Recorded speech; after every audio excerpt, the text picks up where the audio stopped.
Hello, welcome back to our channel. ഒരു ചെറിയ ഗ്യാപ്പിന് ശേഷമായിട്ടോ നമ്മൾ വീഡിയോ ഇടുന്നത്. കഴിഞ്ഞ വീക്ക് കുറച്ച് ബിസി ആയി പോയതുകൊണ്ട് അങ്ങനെ വീഡിയോസ് ഒന്നും ഇടാനായിട്ട് പറ്റിയില്ല.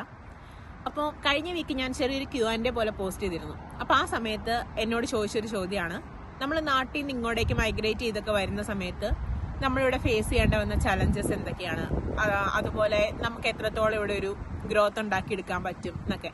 അപ്പോൾ എനിക്ക് തോന്നി ഈ ഒരു ടോപ്പിക്കിൽ സംസാരിക്കുമ്പോൾ ഏറ്റവും നല്ലത് നമ്മൾ നാട്ടിൽ നിന്ന് ഇവിടേക്ക് വന്നു കഴിയുമ്പോൾ നമുക്കുണ്ടാവുന്ന കുറച്ച് കൾച്ചറൽ ഷോക്കുകളുണ്ട്. അപ്പോൾ അതിനെക്കുറിച്ച് സംസാരിക്കുന്നതായിരിക്കും കുറച്ചും കൂടെ ബെറ്റർ എന്ന് തോന്നി. അപ്പോൾ ഇന്ന് അങ്ങനെ ഞാൻ ഫേസ് ചെയ്ത അല്ലെങ്കിൽ ഞങ്ങൾ ഫേസ് ചെയ്ത കുറച്ച് എക്സ്പീരിയൻസുകളാട്ടോ നിങ്ങളോട് ഷെയർ ചെയ്യാൻ പോകുന്നത്. ഇതൊരിക്കലും ഒരു കമ്പാരിസൺ അല്ല കേട്ടോ. നമുക്കങ്ങനെ ഇപ്പം നമ്മുടെ നാട്ടിലെ രീതിയും ഇവിടുത്തെ രീതിയും നമ്മളങ്ങനെ ഈസിലി കമ്പയർ ചെയ്യാൻ പറ്റില്ല. കാരണം അതിനെ ഒരുപാട് ഫാക്ടേഴ്സ് അഫക്റ്റ് ചെയ്യുന്നുണ്ടല്ലോ. ഇപ്പോൾ നമ്മുടെ ഫെസിലിറ്റീസ് ആയിരിക്കും. ഒബിയസ്ലി നമ്മൾ ഇന്ത്യ എന്ന് പറയുന്ന ഒരു ഡെവലപ്പിംഗ് കൺട്രിയും UK എന്ന് പറയുന്ന ഒരു ഡെവലപ്ഡ് കൺട്രിയാണ്. അപ്പം അതിന്റെ ഡിഫറൻസ് എപ്പോഴും ഉണ്ടാവും. അതുകൊണ്ട് ഇതിൽ നമുക്കങ്ങനെ ഈസിലി കമ്പയർ ചെയ്യാൻ പറ്റുമെന്ന് എനിക്ക് തോന്നുന്നില്ല. അപ്പം ഞാനിവിടെ എൻ്റെ ലൈഫ് സ്റ്റാർട്ട് ചെയ്തത് ഒരു സ്റ്റുഡൻ്റ് ആയിട്ടാണ്. അപ്പം ഞാൻ ആ ഒരു എക്സ്പീരിയൻസിൽ നിന്ന് തന്നെ സ്റ്റാർട്ട് ചെയ്യാം. നാട്ടിൽ നമ്മൾ PG ഒക്കെ ചെയ്യും. ഞാൻ PG ചെയ്തുകൊണ്ടിരുന്ന സമയത്തൊക്കെ ഇപ്പം നമ്മുടെ നാട്ടിലെ കോളേജിലൊക്കെ പ്രൊഫസേഴ്സിനും ലെക്ചേഴ്സിനും ഒക്കെ കുറച്ചും കൂടി ഒരു റെസ്പെക്ട് എപ്പോഴും കൊടുക്കുമല്ലോ.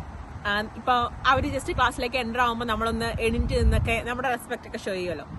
പക്ഷേ ഇവിടേക്ക് വന്നു കഴിയുമ്പോൾ നമ്മുടെ പ്രൊഫസേഴ്സ് വരുന്നത് ഇപ്പോൾ ഒരു ഇൻസ്റ്റിറ്റ്യൂഷനിൽ വർക്ക് ചെയ്യുന്ന രണ്ട് കൊളീഗ്സ് തമ്മിൽ എങ്ങനെയായിരിക്കും ഇന്ററാക്ട് ചെയ്യാം, ഏതാണ്ട് ആ ഒരു മോഡ് ഓഫ് റിലേഷൻഷിപ്പാണ് എനിക്ക് പലപ്പോഴും ഫീൽ ചെയ്തിട്ടുള്ളത്. ഇപ്പോൾ ഒരു ഈവനിങ് ടൈമൊക്കെ ചിലപ്പോൾ സ്റ്റുഡൻസിൻ്റെ കൂടെ സിഗരറ്റ് ടൈമൊക്കെ ഷെയർ ചെയ്യുന്ന പ്രൊഫസേഴ്സിനെയൊക്കെ കണ്ടിട്ടുണ്ട്. നമ്മുടെ ആ ഒരു ടീച്ചർ സ്റ്റുഡൻ്റ് എന്നുള്ള ഒരു ഗ്യാപ്പ് ഇല്ലാണ്ട് കുറച്ചും കൂടെയൊക്കെ മീൻസ് ഒരു ഈക്വലി ഞാൻ ഇപ്പോൾ നേരത്തെ പറഞ്ഞ പോലെ ഒരു ഇൻസ്റ്റിറ്റ്യൂഷനിൽ വർക്ക് ചെയ്യുന്ന രണ്ടുപേരെ എങ്ങനെയായിരിക്കും ബിഹേവ് ചെയ്യുക അല്ലെങ്കിൽ എങ്ങനെയായിരിക്കും ഇന്ററാക്ട് ചെയ്യുക, അതേ ഒരു രീതി എനിക്ക് പലപ്പോഴും ഇവിടുത്തെ പ്രൊഫസേഴ്സിൽ തോന്നിയിട്ടുണ്ട്. നമുക്ക് നമ്മുടെ നാട്ടിലെ ടീച്ചേഴ്സിനോട് തോന്നുന്നത് ഒരു റെസ്പെക്റ്റ് ആണ്, കുറച്ചധികം ഒരു റെസ്പെക്റ്റ് ആണ് തോന്നുന്നതെങ്കിൽ ഇവിടെ നമുക്ക് ആ ഒരു റെസ്പെക്റ്റേക്കാൾ കൂടുതൽ ഒരു ഏറെക്കുറെ ഒരേ രീതിയിൽ നിൽക്കുന്ന രണ്ടുപേര് തമ്മിലുള്ള ഒരു ഇന്ററാക്ഷൻ ഒക്കെ പോലെ എനിക്ക് പലപ്പോഴും തോന്നിയിട്ടുള്ളത്. പിന്നെ ക്ലാസ്സുകളൊക്കെ ആണെങ്കിലും അത്ര സ്ട്രിക്റ്റ് ആണെന്നൊന്നും എനിക്ക് തോന്നുന്നില്ല. മെയിനായിട്ടും നാട്ടിലെ നമ്മളെ കമ്പൽ ചെയ്യുന്ന മീൻസ് ക്ലാസ് കയറണം അല്ലെങ്കിൽ പഠിക്കണം എന്നൊരു നമ്മൾ കുറച്ചുകൂടി കമ്പൽ ചെയ്ത് ചെയ്യിക്കുമ്പോൾ ഇവിടെ നമ്മൾ പൈസ കൊടുത്താണ് പഠിക്കുന്നത്. വേണമെങ്കിൽ ക്ലാസ് അറ്റൻഡ് ചെയ്യാം, ഇല്ലെങ്കിൽ വേണ്ട, അതിന്റെ കോൺസിക്വൻസസ് നോക്കിയാൽ മതി എന്നുള്ളൊരു കൺസെപ്റ്റാണ് തോന്നിയിട്ടുണ്ട് പലപ്പോഴും. പിന്നെ അതുപോലെ ഇപ്പോൾ നമ്മുടെ സിലബസ് ഓറിയന്റഡ് ഒക്കെ ആയിട്ട് നോക്കിക്കഴിയുമ്പോൾ ഇപ്പോൾ നാട്ടിൽ എനിക്ക് പലപ്പോഴും തോന്നിയിട്ടുണ്ട് നമ്മൾ പഠിക്കുന്നത് എക്സാംസിന് വേണ്ടിയിട്ടാണെന്ന്. എക്സാമിന് മാർക്ക് കിട്ടാൻ വേണ്ടി നമ്മൾ പഠിക്കുമ്പോൾ ഇവിടെ കുറച്ചുകൂടി എക്സാമിനേക്കാൾ കൂടുതൽ നമ്മൾ ഫോക്കസ് ചെയ്യുന്നത് മോസ്റ്റ് ഓഫ് ദി തിങ് ഇവിടെ അങ്ങനെ എക്സാംസ് അധികം സബ്ജക്റ്റുകളിൽ വരാറില്ല. നമുക്ക് കൂടുതൽ അസൈൻമെന്റ്സ് ആണ് കിട്ടാറ്. പക്ഷേ ആ അസൈൻമെന്റ്സുകൾ നമ്മൾ പ്രോപ്പർ ആയിട്ടൊന്ന് ചെയ്ത് കഴിയുമ്പോൾ നമ്മൾ തന്നെ ചെയ്ത് കഴിയുമ്പോൾ നമ്മൾ എക്സാമിന് വേണ്ടി ഒരു സബ്ജക്റ്റ് പഠിക്കുന്നതിനേക്കാളും കൂടുതൽ നമ്മുടെ മനസ്സിലേക്ക് കയറുന്നത് അങ്ങനെ ചെയ്യുമ്പോഴാണ് എനിക്ക് തോന്നുന്നത്. കുറച്ചുകൂടി ഒരു പ്രാക്ടിക്കൽ ഓറിയന്റഡ് ആയിട്ട് ചെയ്യാൻ പറ്റുന്നത് കൊണ്ടായിരിക്കും. ആ ഒരു ഡിഫറൻസ് ആണ് എനിക്ക് യൂണിവേഴ്സിറ്റി എഡ്യൂക്കേഷനിൽ പേഴ്സണലി ഫീൽ ചെയ്തിട്ടുള്ളത്. പിന്നെ ഇവിടെ വന്നിട്ട് ഞാൻ ഏറ്റവും കൂടുതൽ പഠിച്ചൊരു കാര്യം, സോറി, പ്ലീസ്, താങ്ക് യു, ഈ 3 കാര്യങ്ങൾ പറയാൻ വേണ്ടിയിട്ടാണ്. നാട്ടിൽ പറഞ്ഞ് ശീലിക്കാത്തൊരു കാര്യമായിരുന്നു ഇത്. പക്ഷെ ഇവിടെ വന്നു കഴിഞ്ഞപ്പോൾ എപ്പോഴും എന്താ പറയുക, ഒരു 5-10 മിനിറ്റ് ഇടവിട്ട് നമ്മൾ ഇതിങ്ങനെ റിപ്പീറ്റ് ചെയ്തുകൊണ്ടിരിക്കുന്നത്. ഈ 3 വേർഡ് ഒരു മാജിക്കൽ വേർഡ് പോലെയാണ്. ഇതിങ്ങനെ ഇടയ്ക്കിടയ്ക്ക് അങ്ങനെ റിപ്പീറ്റ് ചെയ്ത് വന്നുകൊണ്ടിരിക്കും നമ്മുടെ അടുത്ത്. പിന്നെ കുറച്ചും കൂടെയൊക്കെ നമ്മളിപ്പോൾ നമ്മുടെ നേരെ ഓപ്പോസിറ്റ് ഒരാൾ നടന്നു വരുമ്പോൾ അയാൾക്ക് വേണ്ടി ഒന്ന് വഴിമാറി കൊടുക്കാനും അങ്ങനെയൊക്കെ കുറച്ചും കൂടെ ശീലിച്ചത് ഇവിടെ വന്നതിന് ശേഷം കേട്ടോ. പിന്നെ നടക്കാൻ പഠിച്ചത് ഇവിടെ വന്നതിന് ശേഷം. എന്ന് വെച്ചാൽ നമ്മുടെ നാട്ടിൽ ഇപ്പോൾ ഒരു കിലോമീറ്റർ ഒക്കെ പോകണമെന്നുണ്ടെങ്കിൽ ഓട്ടോ എടുക്കും, അല്ലെങ്കിൽ ഇപ്പോൾ സ്കൂട്ടിയോ അങ്ങനെ എന്തെങ്കിലുമൊക്കെ ഉണ്ടാവും. പക്ഷെ ഇവിടേക്ക് വന്നു കഴിഞ്ഞപ്പോൾ വേറെ ഓപ്ഷൻസ് ഒന്നും ഇല്ലാത്തത് കൊണ്ട് ഒരു മൈൽ നടക്കുക എന്നൊക്കെ പറയുന്നത് അത്ര വലിയൊരു കാര്യം അല്ലാണ്ടായി. നടക്കാനായിട്ട് പഠിച്ചു. അതാണ് വേറൊരു കാര്യം. പിന്നെ തോന്നിയിട്ടുള്ള ഒരു മാറ്റം എന്ന് പറയുന്നത് നമ്മൾ ഈ സാർ, മേഡം അങ്ങനെയുള്ള കുറെ കാര്യങ്ങളുണ്ടല്ലോ. നമ്മൾ ഏത് ഓഫീസിൽ പോയാലും അവിടുത്തെ ഏറ്റവും താഴത്തെ ഓഫീസറെ തൊട്ട് മുകളിലുള്ള ആള് വരെ നമ്മൾ സാർ, മേഡം എന്ന് തന്നെയായിരിക്കുമല്ലോ വിളിച്ചുകൊണ്ടിരിക്കുന്നത്. പക്ഷെ അത് മാറി ഇപ്പം ഒരു ഹൈറാർക്കിക്കൽ ആയിട്ടുള്ള ആ ഒരു ചേഞ്ചസ് ഒന്നും നമുക്ക് പേഴ്സണലി ഫീൽ ചെയ്യത്തില്ല. ഇവിടുത്തെ വർക്ക് പ്ലേസുകളിൽ ഈ സാർ, മേഡം എന്നുള്ള വിളികളൊന്നും അധികം ഇവിടെ ഉണ്ടാവാറില്ല. എല്ലാവരും ഒരു ഈക്വൽ മീൻസ് ഇപ്പം ഒരു മാനേജർ ആയിക്കോട്ടെ, അവിടുത്തെ ഒരു ഏറ്റവും ലോ ലെവലായിട്ടുള്ള ഒരു സ്റ്റാഫ് ആയിക്കോട്ടെ, അവർ രണ്ടുപേരും ഒരു ഇൻസ്റ്റിറ്റ്യൂഷനിൽ വർക്ക് ചെയ്യുന്ന ആൾക്കാരാണ്. അവരങ്ങോട്ടും ഇങ്ങോട്ടും വിളിക്കുന്നത് അവരുടെ പേര് വിളിച്ചായിരിക്കും അഡ്രസ്സ് ചെയ്യുന്നത്. അതിന് നമ്മൾ ഒരാളെ പേര് വിളിച്ച് അഡ്രസ്സ് ചെയ്യുന്നതിനകത്ത് തന്നെ ഒരു റെസ്പെക്ട് ഉണ്ടെന്ന് പഠിച്ചത് ഇവിടെ വന്നതിന് ശേഷം. ഇപ്പം എൻ്റെ കൂടെ വർക്ക് ചെയ്യുന്ന എൻ്റെ ഒരു കൊളീഗിന് എൻ്റെ പ്രായത്തിനേക്കാളും ഉണ്ട് അവരുടെ എക്സ്പീരിയൻസ്. പക്ഷെ അവരെയും നമ്മൾ വിളിക്കുന്നത് അവരുടെ പേര് തന്നെയാണ്. അതല്ലാതെ വേറെ വിളിക്കാൻ ഒരു ഓപ്ഷൻ നമുക്കില്ല. അതിനെയാണ് അവർ മോശമായിട്ട് എടുക്കുന്നത്. ഇപ്പം നമ്മൾ ആൻറ്റി എന്നോ അങ്ങനെയൊക്കെ വിളിക്കുന്നതാണ് മോശമായി പോകുന്നത്. അപ്പൊ പേര് വിളിച്ച് അഡ്രസ്സ് ചെയ്യുന്നതിനകത്ത് ഒരു റെസ്പെക്ട് ഉണ്ടെന്ന് പഠിച്ചത് ഈ നാട്ടിൽ വന്നതിന് ശേഷമാണ്. അതുപോലെ തന്നെ എന്നെ അത്ഭുതപ്പെടുത്തിയ ഒരു കാര്യം, ഇവിടെ ഏത് സൂപ്പർ മാർക്കറ്റിൽ നോക്കിയാലും ആൽക്കഹോൾസ് അവൈലബിൾ ആണ് കേട്ടോ. ആദ്യം അത് കാണുമ്പോൾ ഒരു ഞെട്ടലായിരുന്നു. മീൻസ് നമ്മൾ നാട്ടിൽ അങ്ങനെ അധികം കണ്ടിട്ടില്ലല്ലോ, അങ്ങനെ എല്ലായിടത്തും അവൈലബിൾ ആയിട്ട്. നാട്ടിലിങ്ങനെ ഒളിച്ചും മറിഞ്ഞും ഒക്കെ ബിവറേജിലൊക്കെ ക്യൂ നിന്ന് ഇത് മേടിക്കുന്നതൊക്കെ അല്ലേ നമ്മൾ കേട്ടിട്ടും കണ്ടിട്ടും ഒക്കെ ഉള്ളൂ. പക്ഷെ ഇവിടെ വന്നപ്പോൾ ഇത് എല്ലാ ഷോപ്പുകളിലും അവൈലബിൾ ആണ്. നമ്മൾ അരിയും സാധനങ്ങളും ഒക്കെ മേടിക്കുന്ന പോലെ തന്നെ അവൈലബിൾ ആയിട്ടുള്ളൊരു സാധനമാണിത്. പക്ഷെ എനിക്ക് തോന്നിയൊരു ഡിഫറൻസ്, ഇവരുടെ മീൻസ് ഇവിടെയും അതുപോലെ തന്നെ ഓവറായിട്ട് ഡ്രിങ്ക് ചെയ്യുന്ന ആൾക്കാരൊക്കെ ഉണ്ട്, ഇല്ലെന്നല്ല കേട്ടോ. പക്ഷെ ഒരു മജോറിറ്റി ആൾക്കാരും ഇത് നമ്മളൊരു ചായ കുടിക്കുന്ന പോലെയോ അങ്ങനെയൊക്കെയാണ് ഇതിനെ കാണുന്നുള്ളൂ. അങ്ങനെ ഓവറായിട്ട് വരുന്ന മീൻസ് മദ്യപിച്ച് പ്രശ്നങ്ങൾ ഉണ്ടാക്കുന്ന ആൾക്കാരെ വളരെ റെയറായിട്ടേ കാണാറുള്ളൂ. ഇല്ലെന്നല്ല കേട്ടോ, ഉണ്ട്. പക്ഷെ മജോറിറ്റി ആൾക്കാരും ഇതിനെ കാണുന്നത് അങ്ങനെ നമ്മളൊരു ചായ കുടിക്കുന്ന ആ ഒരു ഹാബിറ്റൊക്കെ പോലെ തന്നെയാണ് ഇതുള്ളത്. പിന്നെ എന്നെ ഏറ്റവും കൂടുതൽ ഇവിടെ ഇറിറ്റേറ്റ് ചെയ്യുന്ന ഒരു കാര്യം എന്ന് പറയുന്നത് ഈ സ്മോക്കിംഗ് ആണ്. അത് എനിക്ക് പേഴ്സണലി എൻ്റെ പേഴ്സണൽ പ്രോബ്ലം ആണ് കേട്ടോ. എനിക്ക് സ്മോക്കിന്റെ സ്മെല്ല് വരുമ്പോൾ എനിക്ക് തലവേദന വരും. ആ സ്മെല്ല് അടിച്ചു കഴിയുമ്പോൾ എനിക്ക് തലവേദനയും വരും. പിന്നെ എന്താണെന്നറിയില്ല, എനിക്ക് എൻ്റെ തൊണ്ടയിൽ ഒരു ചെറിയ കയ്പും വരും. അതെനിക്ക് വലിയൊരു പ്രശ്നമാണ്. ഇപ്പം നമ്മുടെ കൊളീഗ്സ് ഒക്കെ ആണെങ്കിലും അവരൊക്കെ സ്മോക്ക് ചെയ്യുന്ന ആൾക്കാരൊക്കെയാണ്.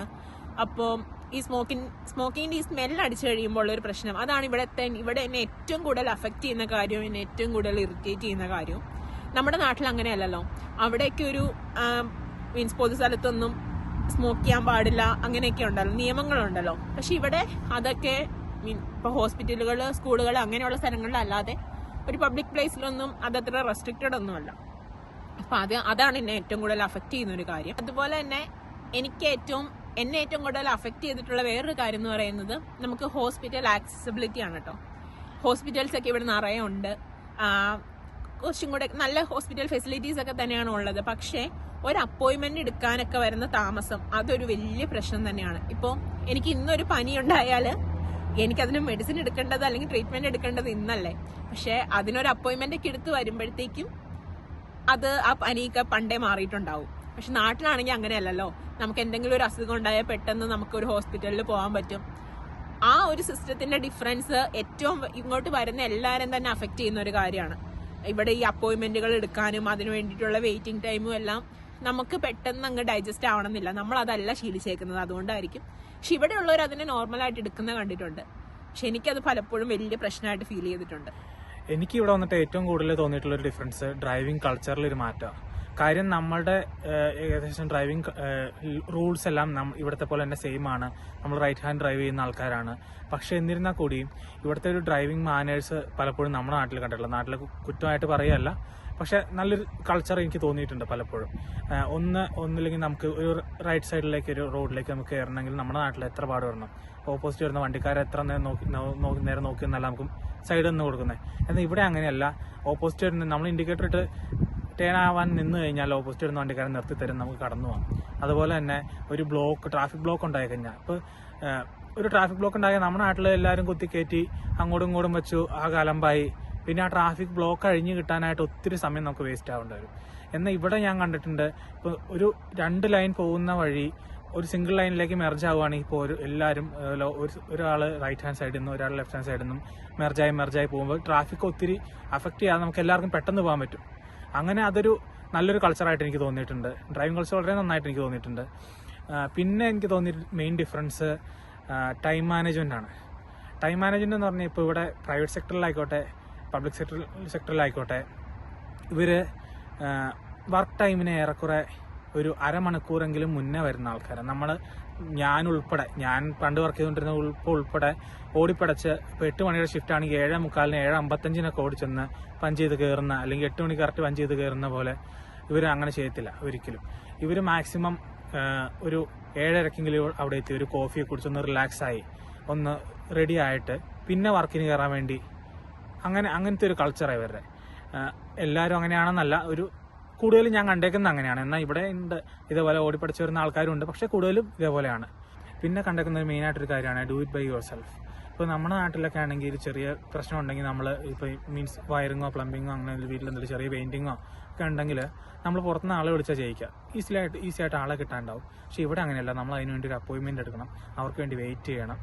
അങ്ങനെ കുറേ നൂലാമാലകളുള്ളതുകൊണ്ട് കുറേ കാര്യങ്ങളൊക്കെ നമ്മൾ തന്നെ ചെയ്യാൻ വേണ്ടി പഠിക്കും. ഇപ്പോൾ ചെറിയൊരു ടാപ്പിൻ്റെ ബാരൽ മാറാനോ, അല്ലെങ്കിൽ ടാപ്പിൻ്റെ ഹെഡ് മാറാനോ, ഇല്ലെങ്കിൽ ഷവർ ഹെഡ് മാറാനോ, അങ്ങനെ ചെറിയ പണികളൊക്കെ നമ്മൾ തനിയെ ചെയ്ത് പഠിക്കും. വേറൊരു ഓപ്ഷൻ ഇല്ല നമുക്കവിടെ. പിന്നെ മെയിനായിട്ട് തോന്നിയൊരു ഡിഫറൻസ് ആണ് വർക്ക് ലൈഫ് ബാലൻസ്. ഇവിടെ മോസ്റ്റ് പ്രോബബ്ലി നമ്മൾ 40 മണിക്കൂർ വർക്ക് ചെയ്യാനേ അവർ പ്രിഫർ ചെയ്യുള്ളൂ.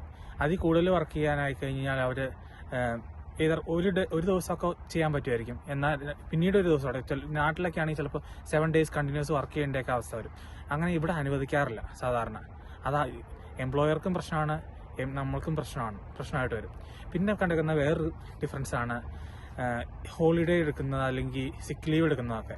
ഇപ്പം എനിക്കൊരു ഹോളിഡേ അല്ലെങ്കിൽ സിക്ക് ലീവ് വേണമെന്നുണ്ടെങ്കിൽ ഞാനത് വിളിച്ചോ അല്ലെങ്കിൽ ഓൺലൈനായിട്ടോ അപ്പോൾ ഇത് ബുക്ക് ചെയ്ത് കഴിഞ്ഞാൽ, നാട്ടിലാണെങ്കിൽ ഈ പറഞ്ഞ പോലെ അവരോട് ഡീറ്റെയിൽസ് മൊത്തം പറയണം, നമുക്ക് എന്താ ഇല്ലെങ്കിൽ എന്തുകൊണ്ടാണ് നമ്മൾ ആബ്സെൻ്റ് ആവുന്നത്, അതിൻ്റെ ഡീറ്റെയിൽസ് പറയണം, 1000 കാരണങ്ങൾ ബോധിപ്പിക്കണം.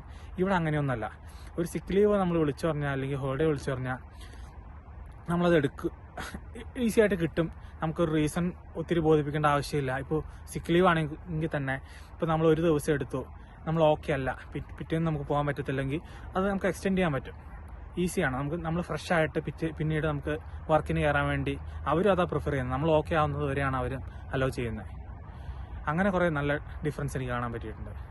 പിന്നെ അതുപോലെ തന്നെ എനിക്ക് എൻ്റെ ഒരു വ്യൂ പോയിന്റിൽ ഇങ്ങോട്ടേക്ക് ആൾക്കാരെ കൂടുതൽ അട്രാക്ട് ചെയ്യുന്നൊരു ഫാക്ടർ എന്താണെന്ന് അറിയാമോ? അത് അവർക്ക് കിട്ടുന്നൊരു പേഴ്സണൽ സ്പേസ് ആണ് കേട്ടോ. ഇപ്പോൾ ഇവിടെ നമ്മുടെ കൊളീഗ്സിനോട്, നമ്മുടെ അതേ ഏജ് ഗ്രൂപ്പിലുള്ളവരോടൊക്കെ സംസാരിക്കുമ്പോൾ നമുക്ക് മനസ്സിലാവുന്ന ഒരു കാര്യമാണ്, നമ്മുടെ ലൈഫിൽ ഒരു ഡിസിഷൻ എടുക്കുന്നത് എപ്പോഴും നമ്മൾ തന്നെയാണ്. എന്ന് വെച്ചാൽ നമ്മുടെ എഡ്യൂക്കേഷൻ ആയിക്കോട്ടെ, നമ്മുടെ കരിയർ ആയിക്കോട്ടെ, നമ്മുടെ ലൈഫ് പാർട്ട്ണർ ആയിക്കോട്ടെ, മാരേജ് ലൈഫ് ആയിക്കോട്ടെ, എന്താണെങ്കിലും അത് നമ്മുടെ പേഴ്സണൽ ലൈഫാണോ അത് നമ്മുടെ ഡിസിഷനാണ്. അതിനകത്ത് അഭിപ്രായം പറയാൻ ഈവൻ പേരൻസ് പോലും അതിനകത്തൊരു പരിധി കൂടുതൽ അഭിപ്രായം പറയാനായിട്ട് വരത്തില്ല. പക്ഷെ നാട്ടിൽ അങ്ങനെയല്ല. വഴിയെ പോകുന്ന എല്ലാവരും കയറി അഭിപ്രായം പറഞ്ഞിട്ട് പോകുന്ന സാഹചര്യങ്ങളൊക്കെ പലപ്പോഴും നമ്മൾ കണ്ടിട്ടുണ്ട്. ആ ഒരു ഫാക്ടർ, ഇപ്പോൾ നമുക്ക് കിട്ടുന്ന ഒരു പേഴ്സണൽ സ്പേസ് എന്ന് പറയുന്നത് അതിവിടെ എനിക്ക് തോന്നിയിട്ടുള്ള ഒരു വലിയ ഡിഫറൻസ് ആണ്. പക്ഷെ അതേസമയം അതിനൊരു നെഗറ്റീവ് ഫാക്ടറും കൂടെ ഉണ്ട്. എന്താന്ന് വെച്ചാൽ, ഇപ്പോൾ നമ്മുടെ തൊട്ടടുത്ത് താമസിക്കുന്നത് ആരാന്ന് ചിലപ്പോൾ നമ്മൾ അറിയണം എന്നൊന്നുമില്ല. അങ്ങനെ ബന്ധങ്ങൾ അത്രയും സ്ട്രോങ് ആണെന്ന് എനിക്ക് തോന്നുന്നില്ല നാട്ടിലെ പോലെ. നാട്ടിലൊക്കെ നമുക്കൊരു ആവശ്യത്തിന് വിളിച്ചാൽ ഓടി വരാൻ ചുറ്റും പലരും ഉണ്ടാവല്ലോ. ഇവിടെ അതുപോലെയല്ല. നമ്മുടെ തൊട്ടപ്പുറം ആരാ താമസിക്കുന്നതിന് പോലും ചിലപ്പോൾ നമുക്ക് അറിയണമെന്നുണ്ടാവില്ല. അങ്ങനെ ഒരു നെഗറ്റീവ് സൈഡും കൂടെ അതിനുണ്ട് കേട്ടോ. അപ്പോൾ ഇതൊക്കെയാണ് എനിക്ക് പേഴ്സണലി ഈ ഒരു ഇന്ത്യയിൽ ജീവിച്ചത് പിന്നെ തിരിച്ച് ഇവിടെ വന്നിട്ട് ഇവിടെ ജീവിച്ചതും തമ്മിൽ തോന്നിയിട്ടുള്ളൊരു ഡിഫറൻസ്. ഞാൻ ആദ്യമേ പറഞ്ഞു, ഇതൊരു കമ്പാരിസൺ അല്ല, നമുക്ക് അങ്ങനെ കമ്പയർ ചെയ്യാനായിട്ട് പറ്റത്തുമില്ല. ഞങ്ങളുടെ പേഴ്സണൽ ലൈഫിൽ നിന്ന് തോന്നിയ കുറച്ച് എക്സ്പീരിയൻസുകൾ നിങ്ങളോട് ഷെയർ ചെയ്തതേ ഉള്ളൂ. അപ്പം നമ്മുടെ വീഡിയോസ് എല്ലാം ഇഷ്ടപ്പെടുന്നുണ്ടെങ്കിൽ ചാനൽ സബ്സ്ക്രൈബ് ചെയ്യുക. അടുത്തൊരു വീഡിയോ ആയിട്ട് കാണുന്നത് വരെ ബൈ.